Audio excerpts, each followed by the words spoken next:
Now in this video we're going to calculate the variance and the standard deviation for this sample of women by replicating the same method. So we'll have again the sum of all the differences between these 7 observations from the average of that sample. The average of the sample for women is also equal to 2, so let's start doing that variation, right? The variance. So the variance over here, let's write it, the variance for women, that's going to be the sum of all those differences. So let's start with the first difference.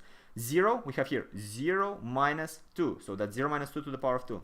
Minus 2 to the power of 2. Now, we go for the next 5 differences. We have the difference between 2 and the average of 2. So we have 2 minus 2 to the power of 2. And we multiply that 5 times, right? Because we have 5 such differences. And we have one more, the last one over here, the difference between 4 and 2.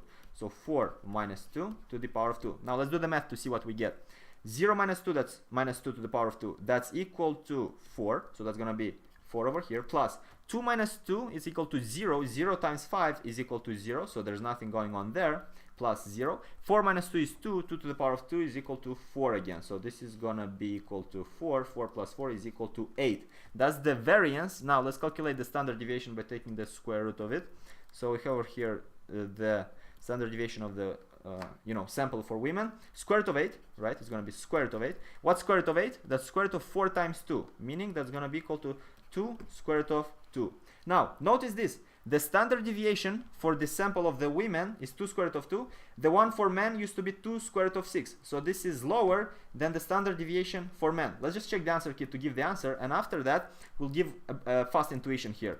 So standard deviation for the children, for the ideal number of children according to men is larger than the one for women. Yes, that's true. That's what we just said. Now, why is that the case? Just by looking at the distribution of the data. Notice this, that if we plot the data right on a line for men, for instance, what do we have? We have observations ranging from 0, and then we have 0 again. We have a 2 over here. So we have, hold on a second, 0 3 times. So we have 3 times. We have 2 once. 2 is once, and we have 4 2 times. So here we have 4 2 times. But if we do it for the women, right? If we do it for the women, what do we have? We have 0 once, 0 once. 2 we have 5 times. So 1 2 3 4 5, and 4 we have 1 time.